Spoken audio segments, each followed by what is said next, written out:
All right, welcome, ladies and gentlemen, back to another inspiring episode of the Rise Urban Nation podcast. Today, we diving deep in the world of fashion, creativity, and fearless pursuit of happiness with the incredibly talented Haze Baraza. I need to get one of those horns so I can do that. Literally. What? Thank you. What a great introduction. That's so endearing. Look, I won't even take it further with the introduction because for those who don't know Haze, let me introduce you to Haze. Haze is a Kenyan-born fashion creative, stylist, and founder of the Styled by Haze B. Her work goes beyond style. It's about transformation and empowering individuals to see themselves in a new light.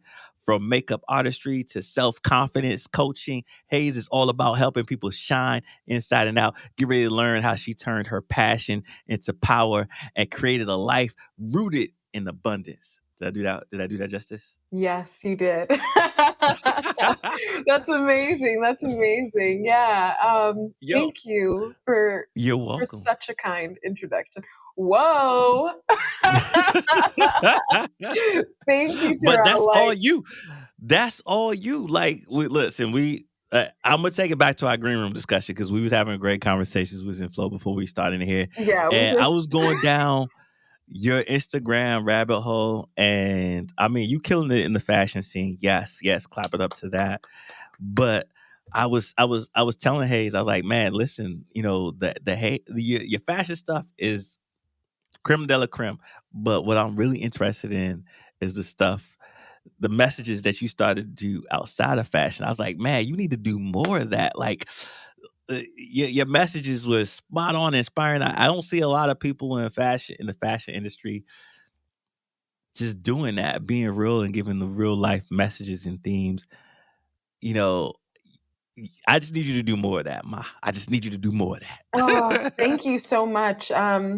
It's been a long journey. Mhm. It's been a long journey to become the person that I am today. Yeah. And I think that a lot of people underestimate how their trials, tribulations become their testimony, me included. Mhm. And I didn't know that people would love to know more about me in that way. I'm a really private person.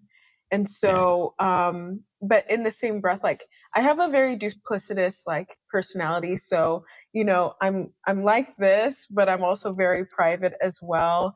I love to have fun, but I'm also very disciplined with my schedule, or at least I try to Yeah. be.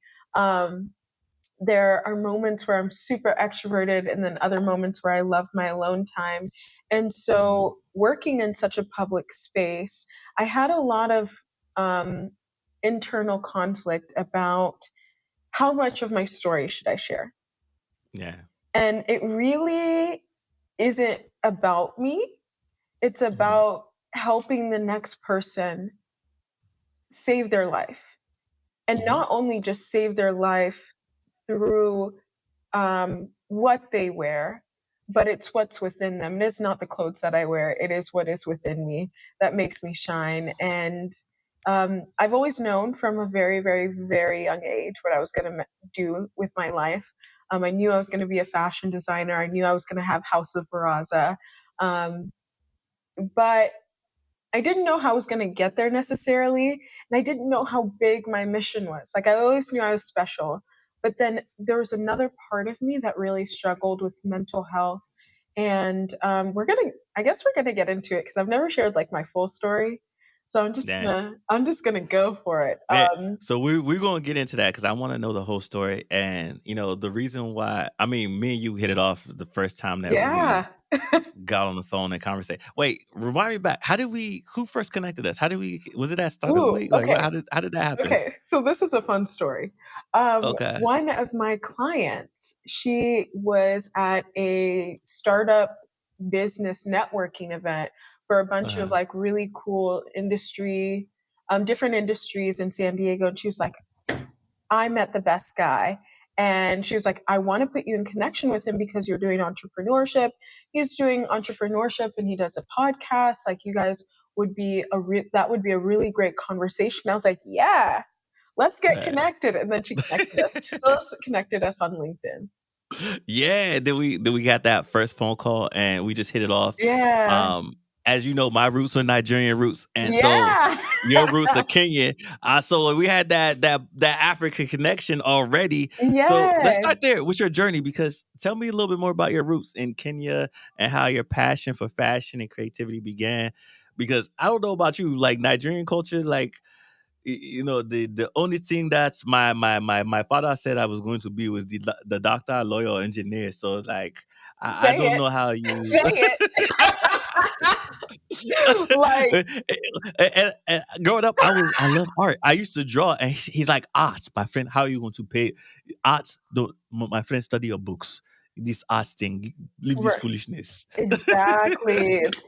It's and I think my parents knew for I'm so grateful that my parents are very, let's just say, progressive African Hmm. parents. They would, I think they wanted me to do business or law or Hmm. medicine because but that's always the dream, that's always like the pinnacle, some sort of really well paying education and career. But they saw something in me at a very young age. I was drawing clothes before I was able to read and write, and so fashion has been a part of my life forever. I was calling myself Coco Chanel at the age of 5, and I was like, my name isn't Hazel, it's Coco Chanel. My mom was like, okay. And they knew. But then in middle school, I was like, you know what? I need to find something more realistic. So I was like, Mom and Dad, I'm going to be an RN or an anesthesiologist. And they were so excited. They were so excited. They're like, my daughter is going to be a nurse, so much fun. And then I was like, wait, I don't even like bodily fluids. Like, I'm going to pass out. I was like, be so. And then I was also in band, and I quit band in high school because I was too cool for school, and it was hot in Texas. I'm not going to Right. be out there in 110 degrees with my clarinet. But anyways, my parents asked me like 3 years into 4 years of high school whether I was going to rejoin band, despite knowing like my path was fashion. But I know that they care the most for my success and my happiness and things along those lines. So it was interesting.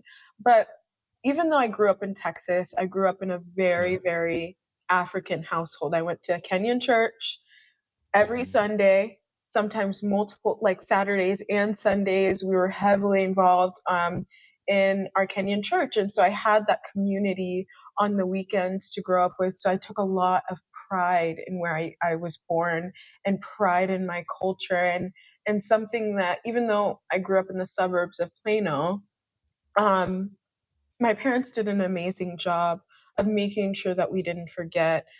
Something that irks my nerves is when people are like, "Oh, you're so Americanized. You're basically American," and there's nothing wrong with coming to a new country and seeking out, that new culture. But I think it's so important to appreciate where you're from, and that's why I have such. There's a lot of Kenyan references in my artwork. In my brand. It is a Kenyan brand. I say it's Kenyan-born, Texas raised, and San Diego based. And so just a Love little that. bit of everywhere I've been and everywhere I'm going. And I really, really want to be able to highlight East African designers in fashion in a powerful way. Yeah, no, a lot of people don't know. Well, African designers, period, are on a come up. I was Absolutely. we had an event out here. I gotta introduce you to the young lady from Climate and Co.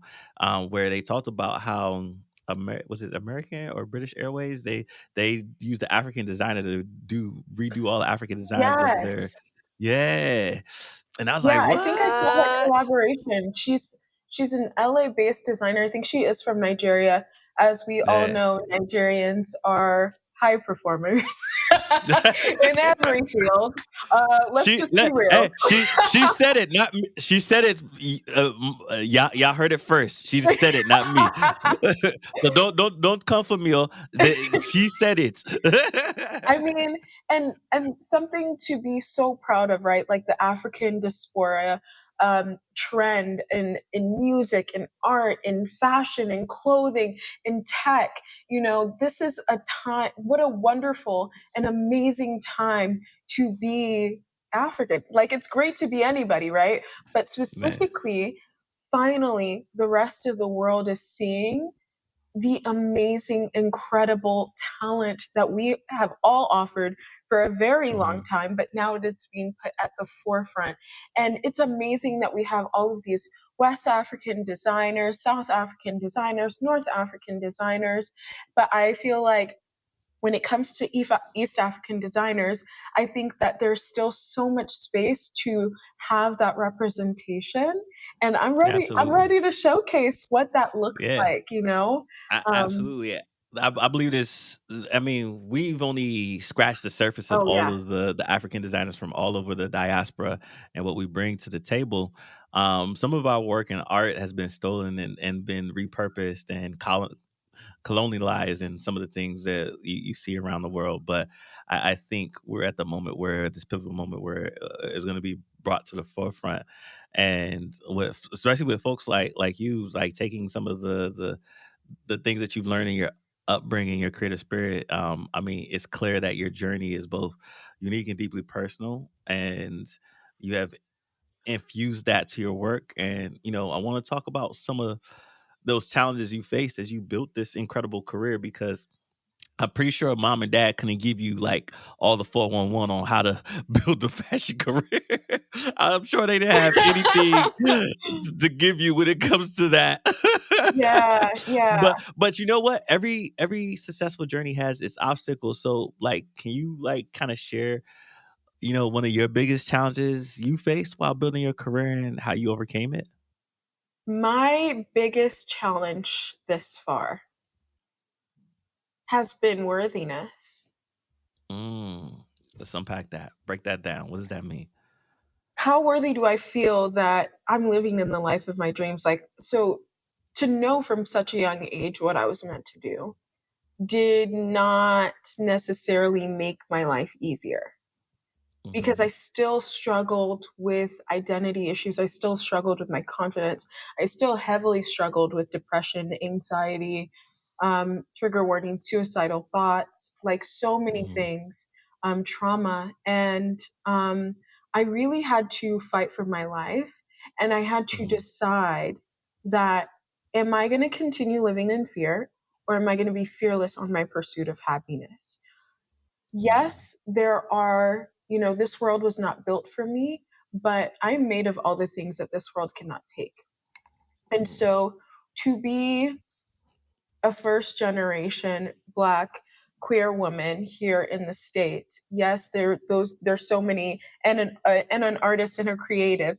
There's so many um marginalized things in that area that I could be like, oh, the world is treating me like this, that, and the other. Or I could choose to Hmm. say, I get to be all of these amazing things and I get to represent so many groups of people. And despite all that, in fact, because of that, I am excelling. Hmm. I So those love are that. not I love that. thank you. Those are not downfalls. Those are things that make me who I uniquely and wonderfully am. And Yeah. so the Man. moment we're able to turn, like you only get, I remember a teacher in Avid when I was in high school. I remember he came to teach in our class, and something that he said changed the trajectory of my life forever. And he said, What'd you he only say? get two options in life. You're either an asset or a liability. And I took that Mm. for the rest of my life. And later on, I realized, I was like, I thought about this and I was like, I knew what he meant. You're either a victim or a victor. You don't get to pick, you don't get to be both. You have to pick a story. And we all have stories worth telling. But it's up to us as human beings, it's up to us as people who want to be the generational curse breakers in our lives, want to be successful peoples in our lives, want to change our futures and shake the table to decide, how am I going to write this story, and or how am I going to rewrite it? So I am no longer, letting this world take my power, but I am reclaiming my power and being the bad I was born to be. I love all of that. Man, I think you're either accountability, asset or liability, victor to victor. Like, man, you dropping all sorts of golden yeah, nuggets all over the place today. accountability and Yeah, being self aware and the gift of discernment. yeah.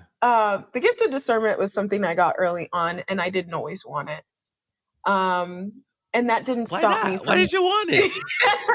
because Why not? it made me feel like I was, and also like I had spiritual gifts that I ignored and I didn't hone in on because I was like, I'm such a weirdo. Like, why can I, you know, experience these certain things and nobody around me sees it? And I realized as I went through my career, I was meant for more. It wasn't just Yeah. about the fashion. It wasn't just about the art. It wasn't just about the makeup. It wasn't just about the business. It was about helping people on an intrinsic level that could save somebody's life. So now you know why I said what I said in the green room, Yeah. because I was like, the fashion and stuff is cool, but what did I say to you? I said you got more than just that in you that the world needs.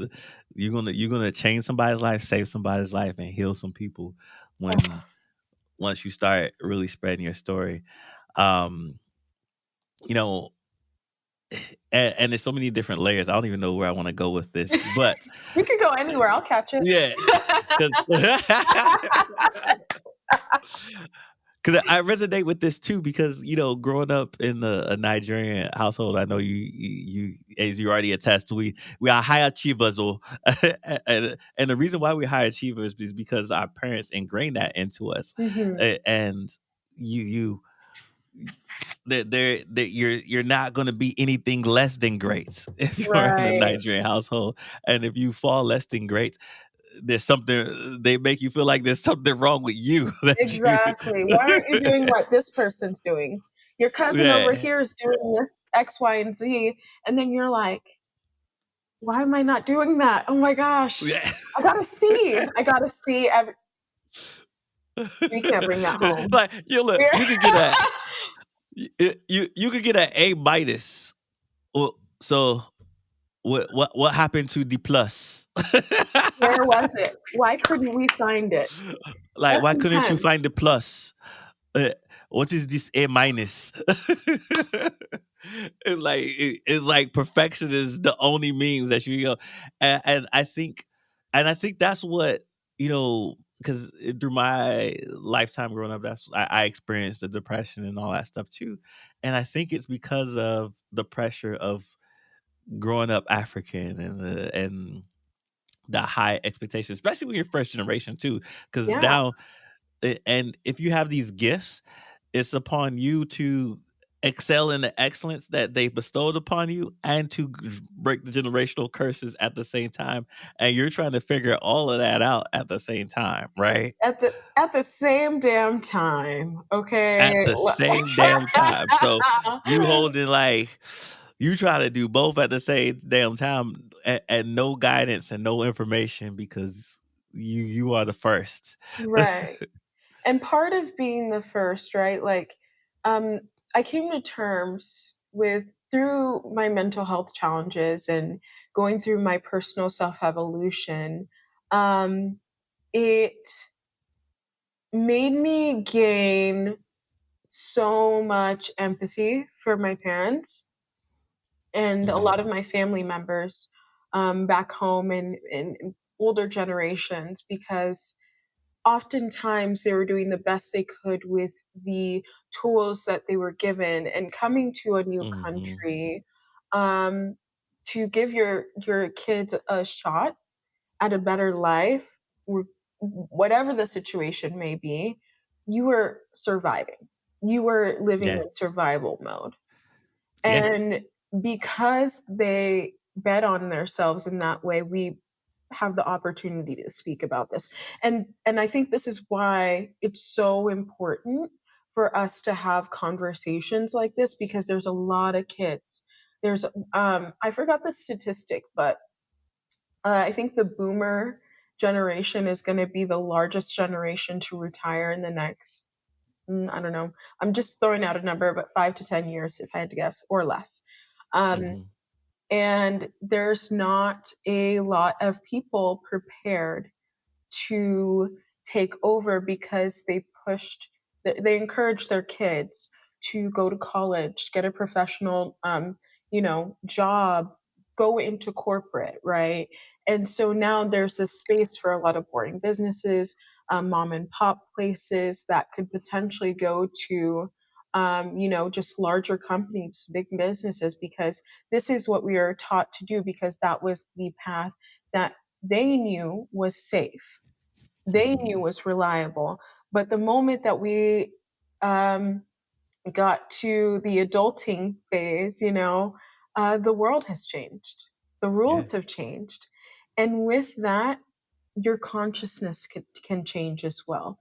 You have to realize that you are the co creator of your life. We Yeah. don't have time. We do Yeah. not have time to waste on things that aren't important, drama, or things that separate us from one another. The moment we realize what abundant love looks like in the spirit of abundance, which is to go without, which to lack in Mhm. nothing, an overwhelming amount of grace and compassion and love for others and ourselves, we could really change the world. Yeah. I'm glad that you mentioned that part because I think that's been part of my healing journey too, from therapy and so forth. And realizing, yes, my parents were in survival mode. Like you said, your parents were in Hmm. survival mode and they did the best they could with what they knew. The reason why they pushed us so hard for those careers is because that's the only way they knew. But now we're in the new phase and new era and new generation. And that's not the only way to be successful. Absolutely. And there's many ways you can be successful now when you tap into your gifts and so forth. And you lean into that fearlessness and abundance mindset because there's enough out here for everybody to win. Yeah. I think we just been sold a dream of scarcity, and capitalism has had played the hand in that a little bit. Oh, I won't go Yeah. down that rabbit hole right now, Right. but That's like you know, another episode. yeah, that's a whole nother episode, right? And so, but there's a other thing about fearlessness too that I also want to give to our parents Yeah. because there's a fearlessness to say I'm going to leave everything to come over here and make a new life and not know nothing, right? That's fearlessness too, and Right. there's a place for both of those things to sit and you talk about like when I was going down your social media rabbit hole, you talked a little bit about fearlessness and abundance. So I want you to, dive a little bit deeper into that. When you talk about fearlessness and abundance, what does that mean to you? And were there moments where you struggled to embody those Oh, principles? absolutely. Every day. Every day. Well, I do the thing that I'm afraid of. I do the things, I yeah, do it anyway. I do it mad, I do it scared, I do it sad, I do it depressed, I do it happy, I do it excited, I do it nervous. And people think I'm like this fearless person, which I have grown to be. But yeah. I I I say be fearless on the pursuit of happiness, which means to have the courage to go after the life of your dreams. Because one of my favorite movies when I was growing up was The Pursuit of Happiness. And if you have Hmm. ever seen that movie, Will Smith, Tearjerker. I know, right? And Will Smith is relentless about Yeah. his pursuit to see his son never see him quit. I don't have a plan B, C, D. My plan A is my everything. Hmm. And If I could have the courage to live my life fully and authentically myself, I don't fit into anybody's box because I don't have a box for myself. I don't have any limits in my life. And anytime I am fearful of something, I jump right in. My mind is already made up that I have to go do that thing. And here's where fearlessness comes into abundance because um, fear and lack live in the same neighborhood. And fear is just false evidence appearing real. Say that one more time for the people in the back. False evidence appearing real. And so I am a believer, I'm Christian, and I also love my spirituality. I wouldn't say that I'm a religious person, but I am very spiritual, and I believe in source in the universe. So to me, abundance means love. God is Man, love. Like the I universe had to loves write you. that down, so I'm gonna say that for another day. God is love. Like, and to me, love means there is no boundaries. You deserve everything you've ever wanted. Who we are meant to be, who we were truly meant to be before we came into the world and were humaning, um, was authentically ourselves fully and completely. What that looks like Mhm, is not denying yourself of the things that you're deserving of. But in lack, we think that we're unworthy. mhm. We think that there's conditions around our love. We have to get a certain job. We have to make a special amount of money. We have to look a certain way. We have to dress a certain way. We have to talk a certain way. We have to love specific people, but Mm. God in the universe just loves us for merely existing. Each and every one of us is a miracle. The universe Yeah. lives within you, and everything that you have ever needed is within you because God lives in you. You are meant to Woo. create. We are made from a creator. That is why we are meant to create. Man, you were preaching the word today. Oh, wait. I'm gonna have I to give an wasn't ready. I amen was to like, the oh my congregation, man. God. I didn't think I was going to be preaching today, but Yeah, you you ain't said nothing but a word today. Woo. All right, listen. Man, that was I don't even know how to summarize that up. I'm gonna just leave it there because it was so beautifully said. I just appreciate your resilience and your ability to stay fearless. Thank You you. are truly inspiring. Now, let's talk about some of the incredible successes you've achieved and the strategies that helped you get here. I feel like just the short time I've known you, you've accomplished so much with Style by Haze B and your creative pursuits. What strategies have been most impactful in turning your vision into a reality? Okay, so number one thing that now I very much so implement is waking up early. I still work a 9 to 5 job, but I also am building a business on top of doing so many other projects.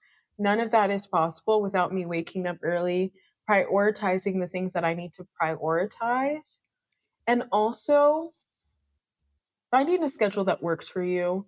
Read, Mhm. reading things that are not just scrolling, learning from the best, whether that be a podcast, investing into a coach, reading an actual book. Like that sounds sarcastic, but I'm being so serious. Um, Man. and then also gaining as much experience as possible. You don't always have to pay for the experience that you're learning. If you can pick the brain of someone who's ahead of you, you are investing into your future. That is compound interest on the best investment, which is your future, quite genuinely. And Yeah. so, by learning from either their mistakes, successes, and stories, you're shortcutting your way there. So finding mentors, like picking the brains of people who are in your field or even outside of the field that you're in. How did you get so successful? What are your day-to-day habits? Like, what do you wish you knew Mhm. 10 years ago? A lot of people that I meet, I'm like, what do you wish you knew when you started your career? I'm always asking people, I'm always getting in people's heads. I'm always curious about where they came from. And I think building relationships is part of one of the most important parts of setting yourself up for success and just showing up for other people in the way that you can. It doesn't always have to be resources or in a monetary way. If you're able to give Mhm. your time, that is so, so valuable without Yeah. asking for anything in return. Granted, later on, those people will think that you are reliable, that you're Mhm. responsible. And sometimes when you are that person who is willing to be selfless, is willing to show up and, be reliable, your name will be mentioned in rooms that you don't even know. Your Mm. name will be mentioned in rooms that you don't even know of. And sometimes Wow. those rooms have people who are like, who can change your life overnight. Like, it's funny. Like, this exact statement that you say is a statement I say to students when I go speak at schools. When I get the chance to every once in a blue moon. Yeah, And it goes back to your testament from earlier. Like, you're either asset or liability, and I try to be an asset in every space that I can be. And absolutely. some of my best deals in life, I tell people this all the time. Some of the best opportunities I've got in my life is because my name was mentioned in a room my feet haven't even touched, because I was an asset to somebody in my future, or somewhere along my path. And then they's like, you know what? I know a guy. You know this guy? What the whole reason why we got an interview together, right? See that? Yeah. Yeah, actually. And look at Right? that. And look at Uh, that. And you and know then, what? I think what I wish I knew when I was starting out, or like somebody reminded me of, is the future is expensive. The future mhm, is so expensive. The life of your dreams is expensive. And what I mean is, you will either have to pay in time, in resources, or in knowledge. If you do not mhm, have the resources, you will have to pay in time and knowledge. If you don't have the knowledge or the resources, you will have to pay in time. mhm. And sometimes you have to pay all three. But if you're willing to invest in yourself, your life is willing to invest in you. And that goes physically, mentally, spiritually, physically. It's not just about the money, but when you set up a solid foundation, that ensures that you become a good shepherd of the blessings that are going to come into your life. And I'm speaking from personal experience. I went Mhm. from being a party girl to holistic, fully holistic. And I realized, I was like, I could have gotten these blessings so much earlier, but God knew that I wouldn't be a good shepherd of my blessings. I would Yeah, have hung on to them, but I probably would have been burnt out or partying too much or not. I wouldn't be able to uphold all the responsibilities that I have now. There are people yeah. who rely on me to, answer back to them or make client appointments or post on social media or build out programs. So it is imperative that your day-to-day life can align with the person that you are meant to be. I'm not saying that you have to give up everything and then some. Well, you might, but I'm not saying overnight. But I am saying that your future takes sacrifice. What are you willing to give? And, thinking of discipline as devotion, I'm devoted to the life of my dreams. I'm in love with my dream life. I'm in love with the life that I'm building. And I want that for everybody else. I want Yeah. them to resonate in their gifts and talents and aspirations. And Marianne Mhm. Williamson says, our greatest fear is not that we are inadequate. Our greatest fear is that we are powerful beyond measure. It is our light, not our darkness, that frightens us the most. This is my favorite quote of life ever. I'm telling you, if you came for a sermon today, you came to the right podcast today, because we giving you all that and then some. That's one of my favorite quotes too, by the way. Yeah. And and what I tell people too is, so because some people fall in love with the outcomes, they see the flashy and shiny things, but they don't fall in love with the process, the journey, because that's where you really put in the work to become what it is you need to be to reach that level of where you're going or where your vision is. And I see you putting in the work, and I just love your story. Your story is really a testament to the power of persistence and vision. Let's wrap up like this, because me and you could probably go on forever, but I don't do the Joe Rogan type of interviews. So let's wrap up with some advice. You keep it short and sweet. Let's wrap up with some advice for, aspiring entrepreneurs and dreamers who are really looking to create the life they've always wanted. What is, I would say, the one lesson you've learned that you wish you knew when you first started? Ooh, okay. I have a few notes here. Okay.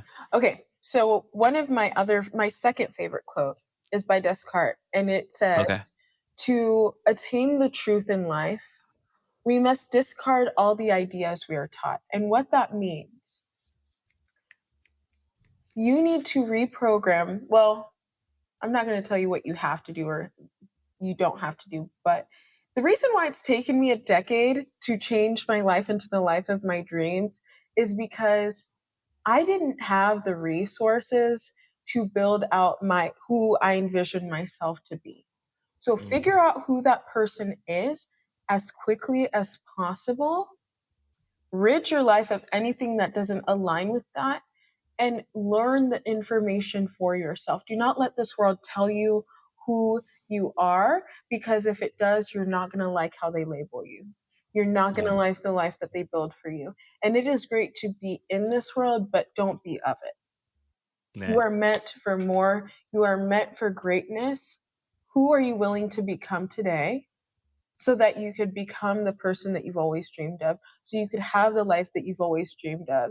And when you change your life, you're not just changing your life, you're changing future generations' lives as well, because there could be one person who hears your story and they're like, wow, I'm going to carry that for the rest of my life. I have several teachers and mentors. They said one crucial thing to me. Like Coach Mann, he said that one sentence, and I carried it for Mhm, for the rest of my life. And now mhm. I'm speaking, on different shows. I'm walking fashion shows and things along those lines. I'm talking to different people, and at that time, over 10 years ago, he had no idea the person who I was going to become. Right, but Mm. that one sentence I carried with me for the rest of my Yeah. life. And that could be you. That could be, a kid that you meet at 5 years old and they're like, wow, I see Taryell, doing the podcast. He looks like me. I want to do that too. And then he ends up being like this like massive success. And he's like, hey Taryell, I want to have you on the podcast. And he tells you the story. You never know. Like you're 6 degrees of separation from anybody else in this world. And so I just, Yeah. implore people also, kindness goes a long way. It costs nothing to be kind. Your reputation can be fickle, but your Yeah. character in any given time in your life speaks volumes. So whether it's Yeah. email, in person, whether it's a one-time meeting, whether it's the person grabbing your coffee, grabbing your food, washing your car, just be kind. Just be kind. Yeah. Just be kind. Like, listen, it that's I get so irritated sometimes with people who don't follow that word of advice. Like, Yeah. just be kind, and if you don't like this platform and what we're talking about, then that's fine. It cost you nothing. Pay me no mind. Like, just go somewhere else, right? But But you don't have to be hurt mean about it. people, and Yeah, that is they not an excuse, but when you shine so brightly, you're going to attract everyone. But do not let that sway you from who you are as a human being, who your character is. Mhm. That is meant to derail you. That is meant to Yeah, distract you. And also, life in the universe is testing you to see, how bad do you want this? You still want yeah, this? You still want this after everything that I put you through? Yeah, because that's what unconditional love looks like. Man. Whew.